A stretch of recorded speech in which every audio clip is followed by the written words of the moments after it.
everyone out there. Welcome to Don Cherry's Grapevine podcast. I'm Cindy Cherry with my brother Tim and my dad, Don Cherry. Don't forget Del. Oh, Del. Del's the mastermind. Well, we have to say that we're glad Del's back because last week we did a whole podcast and I recorded it, but I forgot to hit the record button, so we had to do it all over again. Rookie. What a rookie. A rookie mistake at the best. I was looking and go, well, the lines are moving, so we must be recording. And then I realized, so then we had to do it all over. So if people wondering why Dad's voice was a little gone on the last podcast, it was because we had to do 2 in the morning because I screwed up. So I got fired and Del's back now. Del's back. No more sleeping in on Sunday mornings. Too. Yeah, I got a haircut just for us. So what are we going to talk about this week? Well, today I have to say something. I'm a little upset. No, I'm not. Usually I don't get upset, but I'm a little upset. I just can't believe all the stuff Bobby Orr has done for Parry Sound.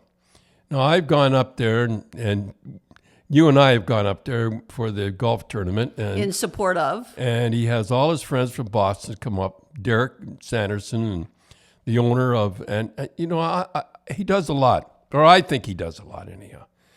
And and I know he does a lot for charities. And I know, Cindy, I don't know whether I said this or not, Tim, I don't know whether I told you or not, but when you were in the hospital, did I tell this story?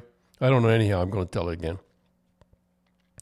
While you were in the hospital, I had a nurse said to me, well, your star player was over here today.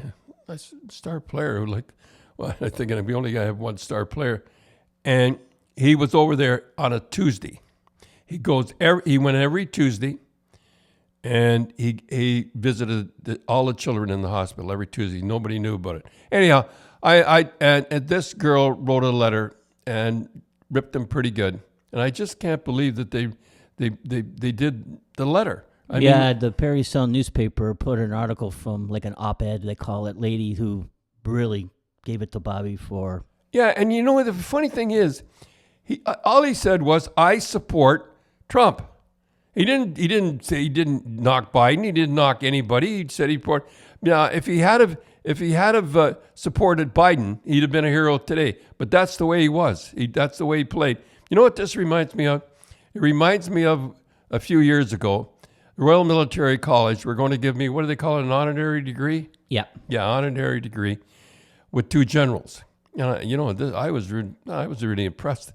And the girl that taught French there wrote a big article how bad a guy I was and, racist and all that stuff and everything. And and so they were just waiting for me to come down there, and the 2 generals, they wouldn't even, the guys that really deserve the honorary degree, they wouldn't even been mentioned.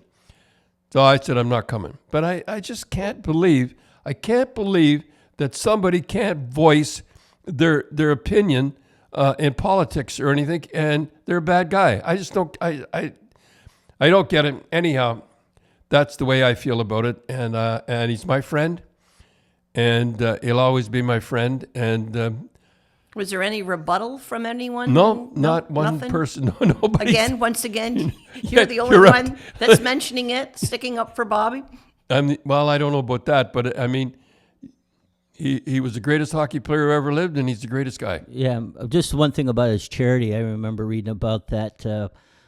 They retired his number during the Russian. Remember, there was a exhibition game between the Bruins and the Russians, and they weren't selling out. Like the bloom was 3,000. There was like 3,000 tickets, and it was going to be a disaster. And then they announced they were going to retire Bobby's number there, and it was sold out. On the Russians, not Montreal, not Toronto, or not when they had. But let me tell you the postscript of that. Let me finish this story. Oh. And then, so what happened was Bobby said, "I'll do it." He says, "But all the sponsors and everything that's going to go, and all the television commercial and all that, all has to go to the Children's Hospital in Boston." Yeah, I didn't know that. Yeah. So he said he'd do it, but he wanted to make sure that nobody was going to make money on it, and everybody and any money that was made on it and got it all went to the Children's Boston children, and nobody knew about it. Like I didn't even know about it till now. No, he did that. And that's what he does. And I know he does charity. Well, we know that. Oh, yes. Well, he sent some stuff for our dogs. Yes, and our pets. coming up in February or March, the coach's closet. He sent us a bunch of stuff. You mentioned that it was coming, and he sent some stuff. And he makes no money on these things, and just. I mean, the charities that he does, I'm not getting carried away here. Well, I guess I am getting carried away here. But I got to tell you about that Russian series. I didn't want to play it, and Harry thought that Russian army and everything was going to be great. I wouldn't go out on the bench, and I see he had an ovation. There's never been an ovation like that again. He tried to speak. How long, Tim? Were you there? Do you remember? Well, I watched it on TV. I think he was like 10 minutes. He got an ovation, and then every time he started to talk, they start cheering again. Everybody, but you're right. The hockey world was kind of mad. Oh, the rest of everybody was mad, but Harry didn't. Because they were doing that with the Russians. Like it was obvious what they were doing. And it took us a month to recover. I can tell you that Mom and I, we used to sit amongst, and where we sat, there was a lot of season ticket holders. Like season ticket holders had been there forever. And what had happened was they had first dibs on the tickets for that game. Well, they have absolutely no interest in the Russians, and they gave all their tickets away. So then they switch it that it's Bobby Orr night. I mean, can you imagine they've been going for how long watching Bobby Orr? They're going to finally retire his number, and all the old timers weren't there to see it. Well, the next game when Mom and I went, did we hear about it? I can't believe that I wasn't here, and it was very disappointing to a lot of those season ticket holders that gave away their tickets for that exhibition game. Disappointing to me too.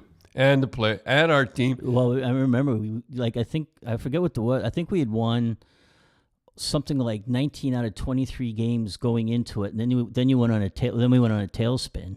Like I think we won 3 out of the next 18 or something like that. And we were and we couldn't believe. Naturally, they wouldn't fight, but we couldn't believe. And the guy Wayne Cashman called me in and said, "Look," and all the spear marks were on the guys where they'd been speared. And he said, "This is so." It took me a month to get them straightened out. And you know what? The crowd didn't like us either because we couldn't see what they were doing, or the crowd couldn't see what they were doing, and they could see what we were doing. Is that with Drombowski? Is that the time? I think we played them. We played them twice, and one was I think that's when that's when he was, and then there was another ref. I think Wally Harris was the other ref that we had, and I think he stiffed us worse than the Russian Wally ref Harris. did. He was supposed to be a good guy, but did I ever tell you why we got Drombowski? I never forgot his name, Dombrowski. That was the referee. Let me tell you the story about that one. This is a good story. I think it's a good story. The NHL was together. He says, Philadelphia had won the Stanley Cup. He says, we can't have the Red Army. We cannot have the Red Army beat the Stanley Cup winners. I don't care what happens. So we have to have a referee. We have to have Gilmore, because Gilmore was a referee. What was his first name? I forgot his name. Lloyd Gilmore. And he was a good referee, boy. He was the best referee. Well, John McCauley. Anyhow, we had to have Gilmore because Gilmore, he didn't care. He'd call it anyway. And if we had other referees, they'd bend over backwards. When you play, you never want a Canadian referee to referee the game because, as usual, they'll bend over backwards to the other team. So anyhow, they had a meeting. The NHL said, well, we got to give him to a good club. We got to give her Russian. We got to have a Russian referee. And we cannot have we got to have a good club. We can't have a So they said, hey, we got an idea. We'll give him Boston. We'll give him Dombrowski. And I remember we scored. We were up 2-0. I can still see the play. We scored 2-0. We scored with 3-0. Would have made it 3-1, and they'd never ever get back in that. The referee called it a goalie to Cashman. goalie interference. They scored. It ended up, it was a 2-2 tie. We were supposed to be up 3-1. And the guys just went nuts. It was Yeah, well, one day we should talk about that whole. I remember Freddie Sherrill talking about that whole Red Army that series, how big it was. That the Philadelphia, that the Flyers they couldn't beat the Things, and that was when. I think is that when they said we're going home. Yeah, that was. Was it? What was it? Eddie Van Imp hit one? Oh, Eddie Van Imp, he had a penalty, and he was in the penalty, boy, and he came running. Who did he hit in the corner? Karmeloff or something? One of them. No, they're all the same. And I tell you, boy, and they said, we're going home. And Bob Cole was saying, they're going home. They're going home. And they were going off the ice. And Al Eagleson said, went in with the Snyder, Mr. Snyder, and they said, you go home. You don't get paid for your trip. They come back. Yeah. Well, I remember there was an interview with Bobby Clark between the periods, and I forget who was interviewing him, and he said, so he goes, you played the Montreal Canadiens, and he says, you're a big rivalry with the Boston Bruins, and now, you're playing the Red Army. What's the difference? And he says, well, Montreal and Boston have class. These guys don't. Well, and, you know what that's from? Well, yeah, that was stuff that happened before then, right? Yeah.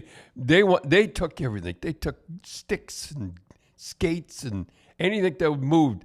They took, and they give them, Philadelphia gave them Well, I guess what happened was that they were supposed to have a press conference. So the Flyers all showed up. They said, be there right at 10 o'clock. So all the Flyers showed up, and the Russians showed up an hour late, which didn't sit well with the Flyers.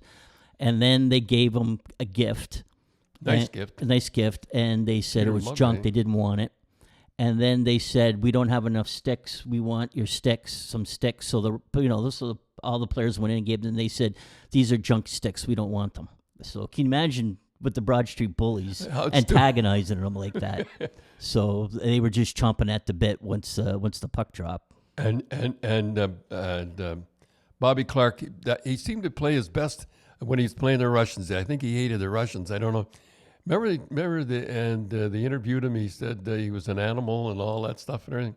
When I was over there, they had a movie. The Russians had a movie of the 72 Summer Series, and they had Phil Esposito like he was a maniac, like he. Yeah, well, they said they won that series, right? Yeah, they won it because they how scored. The hell did they win it? I don't understand how they won it. They said they scored more goals.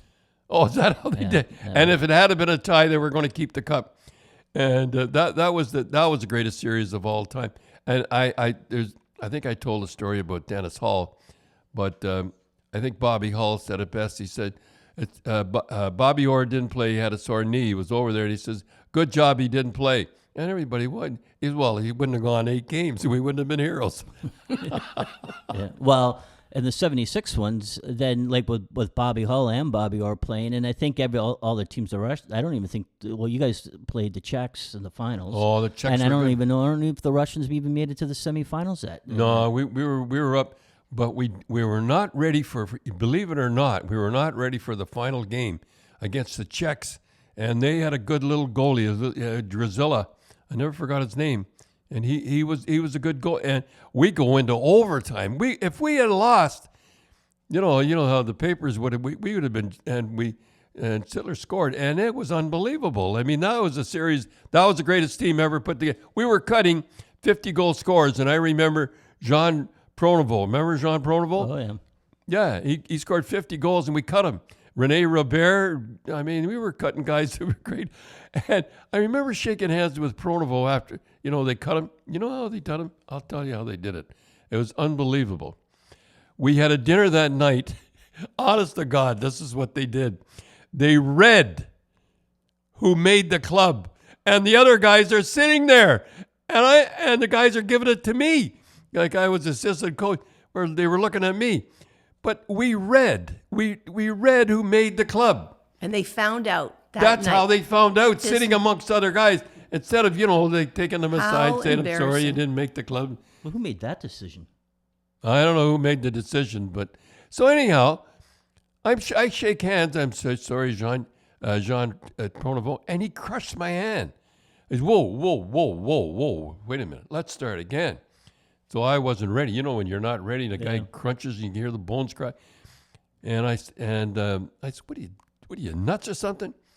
And and he come up and he apologized after he was about to go. You have a couple stories with people shaking your hand. Remember the guy in the airport that crushed your hand? No, and you walked back. Yeah, that was in Ottawa, and there was a great big Mountie there. Was a security guy. He was ex-Mountie. Boy, he's a big guy. And we must have been on the road because I had my bag and everything like that. And we shook his hand going in. He crushed my head. Whoa, let's start again. He dropped on my bag and we're up against the wall. He thought I was nuts too. We just want to mention our sponsor, Spreads.ca, a First Nations-owned online casino and sportsbook tailored for Canadian You made a bet, eh? Yes, I bet Dustin Johnson was going to win the Masters. We're doing this on Sunday morning. You played it pretty safe, though. Yeah, but I mean, I did this at the start, not when halfway through, and I thought, well, he's Wayne. Everybody knows he's Wayne Gretzky's son-in-law, so that's why he's almost Canadian. So I bet on him, and he's up now. He's just teeing off. So if you sign up now and enter the promo GRAPES, they will match your deposit 100% up to $500. So if you put $50, they'll match $50. You get 15 free spins on the wheel to win big money, and then your first sports bet, they'll give you a $25 free first sports bet. So that's spreads.ca. It's always good to support Canadian business. Nice to support Canadians, and that's as it got me in a lot of trouble, but I still support it, and I end on the Perry Sound. I'm just going to stop on that. I won't get on it again, but I don't understand it. I don't. Well, you said that too. That one thing is that you're kind of used to it. Like they said, oh, there's going to be an article on Don in the Toronto Star. Well, you know it's going to be bad. I like when they start out. When they say I never liked Don Cherry, you know it's going to be a good article. Yeah. And when they start out saying I used to like Don Cherry, you know it's going to be a bad article. And boy, I just don't understand. Well, I shouldn't. We weren't going to talk about this, but in the Toronto Star, the guy just ripped me to shred. I mean, doesn't he realize when he does that, and at the end he says, "I'm still drinking. I'm having my tea with my milk and honey." All he does is tick off all the guys that like me. I mean, that's ridiculous. I mean, I don't mind. I mean, What was the first time that you saw a bad article about yourself in the paper? Well, I remember it was a great writer too. His name was Trent Frayne, and he was a great writer. I mean, maybe you people I think Toronto Star. I don't know. Maybe it might have been the Globe.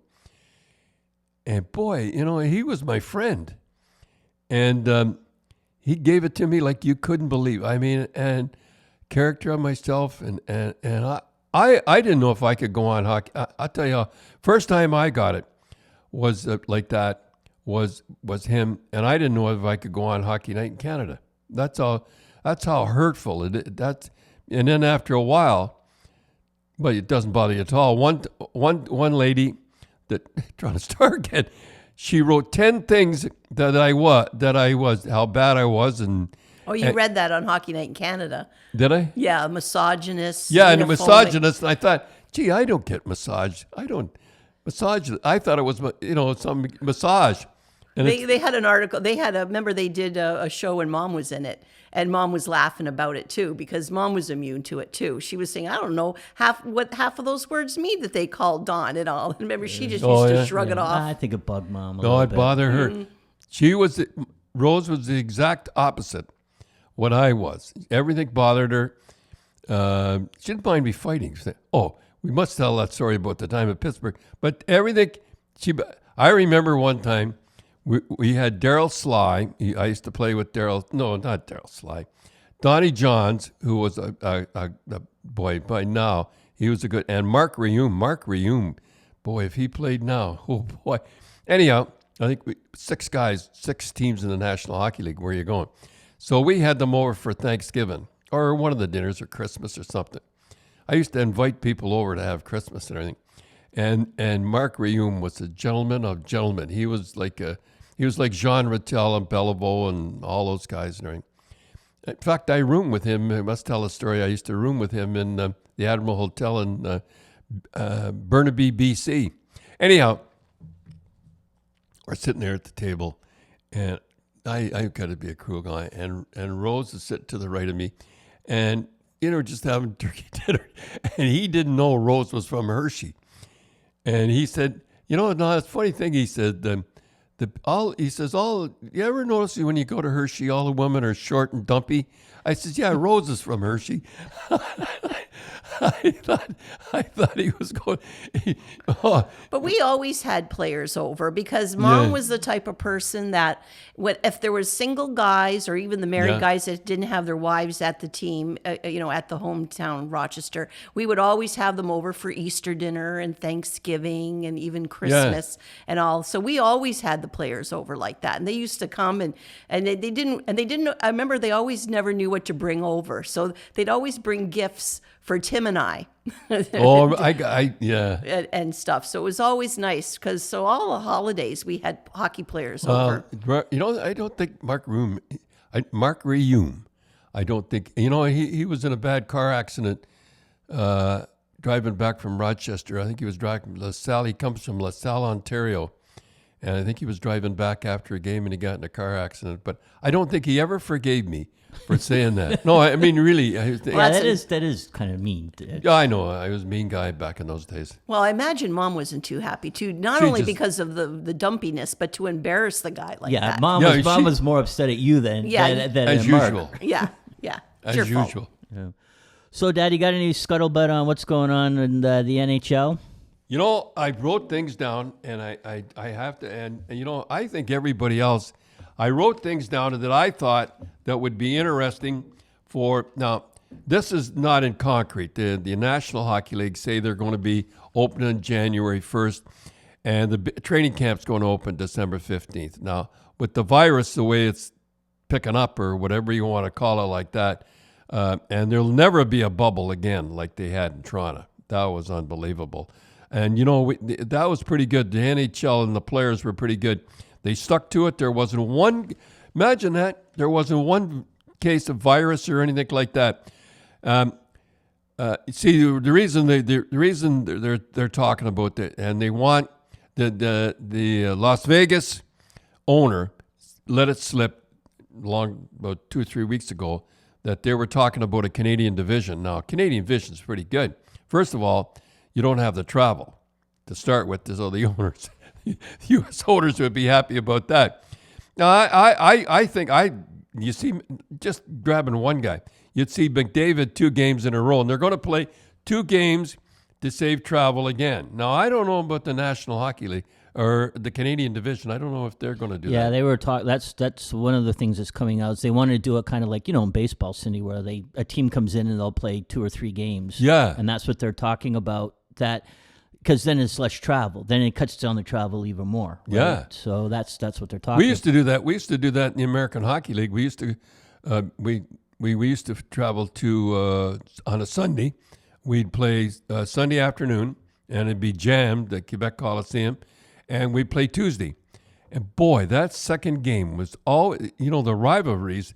I mean, So do players? Do they hold grudges to the next game? Oh yeah. They do? Oh yeah, and I remember one game, Rose Paymont. Was he related to Wolf? He was a brother. He was a brother. In fact, he had a bar. I think he's got a bar in Florida called a Penalty Box or something like that. And every time you go to Florida, I don't know what, I think it's in Miami. I think it's in Fort Lauderdale. Fort Lauderdale? Yeah. Is that where it is? I think so. Yeah. All the Canadians go there to meet other Canadians. So you'll see McDavid. But you were saying what happened with Paymont. With Paymont. You said. Yeah, Rose Paymont. We were. I remember him and I don't know what happened. Jimmy McKinney. Jimmy McKinney was supposed to be another Bobby Orr. When he junior, he always makes jokes. But when he was junior, he was like Bobby Orr. And I don't know. Rose Paymont and I don't know the first game, but the second game, first thing they went at it again. And Jimmy was a good player, but he couldn't fight. And he was actually fighting. Well, it was a rivalry, eh? Yeah. Because of the first game and then the second game, and that's what. So what? Paymont That's kind of weird because Paymont must have been older than McKinney, and he went after him. No, he went after. I don't know. They had a fight anyhow, and I jumped in and I did the best I could.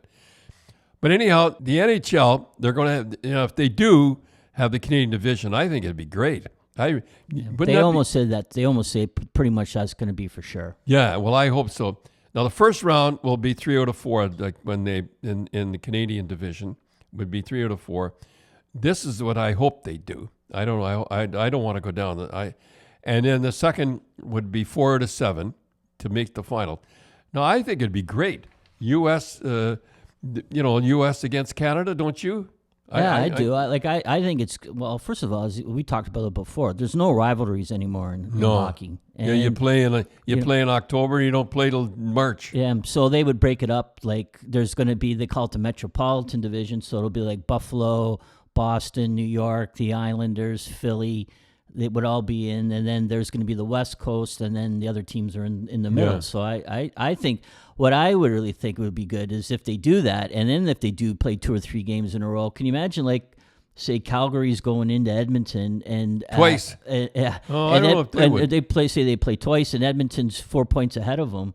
That's a big. They got to win those 2 games. Like it's a 4-pointer every time you play. It's a 4-pointer, and it's going to be like almost going to be like a playoff format. And because they're going to play 60 games. They were talking about 48. They're talking about 48 to 70 games. So it'll be like a sprint.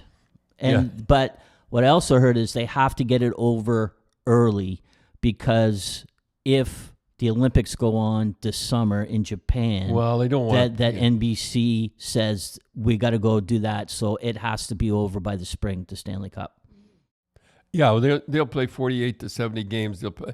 Now the big deal is the players have to decide on this. Like they'll have to have a meeting like this.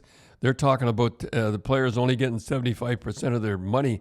Well, first of all, they have to escrow, and then they have to have taxes. And I mean, you go down the list. So, but we were talking the other day, Dad. Some of the owners were saying just scrap the season. I don't understand why the owners would even want to play, because if there's going to be no fans, where are they going to make any money? Like the basketball, football, and baseball can make money on the TV, the money that they get from the TV, especially baseball and football. They can play in empty stadiums and still make money. I cannot see why the owners would want to even play, because they're going to lose money. They're going to lose a lot of money. And I own the Mississauga Ice Dogs, and let me tell you, what's the deal? They said they're going to try. Well, there's a lot of stuff with the OHL. They said they're going to try to do it in the beginning of the new year, from what I've been reading in the paper. But Lisa McLeod of Ford's government said there's going to be no hitting. And the Quebec League started, and then they had to stop, except for the Maritimes. The Maritime kids are still playing. And then the Western League, they're talking about starting up soon. So, it's that. And then it's the American Hockey League. Nobody knows what's nobody knows. Nobody what's going on. Hockey is up, and this virus has really caused a lot of trouble.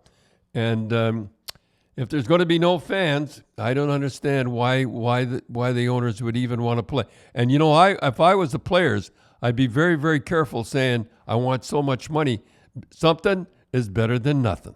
Alice Trebek, I used to watch him once in a while. I didn't know any of the answers. I knew one. The champion.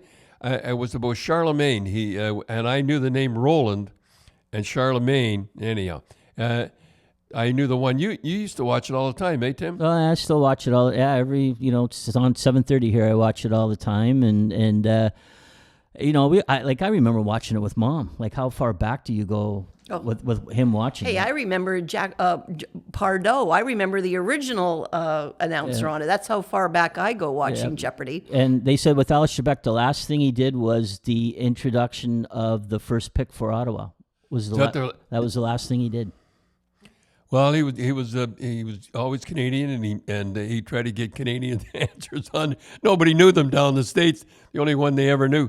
But Ralph Mallaby told me that that he was the guy. He tried out for Hockey Night in Canada. Right. It was after. Was it Ward Cornell that left, and then Ward Cornell left. and then so I remember Ralph saying that it was Dave Hodge, and it was A bunch of other guys too. Yeah, it was 3 other, but it came down to 3 guys. I can't remember the third guy. It was Alex Trebek, Dave Hodge, because I think Alex Trebek at the time was doing a kid show called Race to the Top. So it was kind of like You know all about this. it was like a quiz show, and so it came down basically to 3 guys, and the guy was Ted. Who did he work with? Ted. Ted Darling. No, it wasn't Ted Ted. Huff. Ted Huff. Oh, Ted Huff. I think Ted Huff said we can't get Trebek because we can't have people with facial hair, and he had a mustache. so they picked Dave Hodge instead. Well, let me tell you a story that, and as Dave, I don't know if Dave Hodge will appreciate this or not, but he was not happy with himself. He didn't think he did a good job, and he kind of, and Ralph took him aside and said, "Hey, come on, take it easy, calm down. You'll be a star. Just come on and take it easy." And he was a star, and and Alex Trebek, the only reason he didn't make it was, but he was pretty smooth. Yeah, his mustache. And I said, I remember talking to my wife. I said, it's funny how things work out. You imagine how devastated Alex Trebek was that you're up for Hockey Night in Canada, and we're going with the other guy. But in the long run, look, things. Lord works in mysterious ways. Things worked out the best. So it was almost you almost work with Alex Trebek instead of Dave Hodge. Hey, funny. Not many guys had a mustache back then. I guess. No. Yeah, not too many people had facial hair. And nobody on television had a mustache either. Come to think of it. No. Well, he looked pretty good in the mustache, and he was. He was always pushing hockey, and he was always pushing Canada. So, yeah. And it's nice. It was refreshing that he was Canadian that made it big in the U.S. and he kept. Yeah, because Canada. It's the other way around. Anytime anybody makes it down in the United States, they say he's Canadian born. I mean, he just passing through. I mean, and the big thing is that they're Canadian. They go along with it, and not Alex Trebek, boy. He was a Canadian through and through, and he did that thing for Ottawa Pick, and he was a great guy.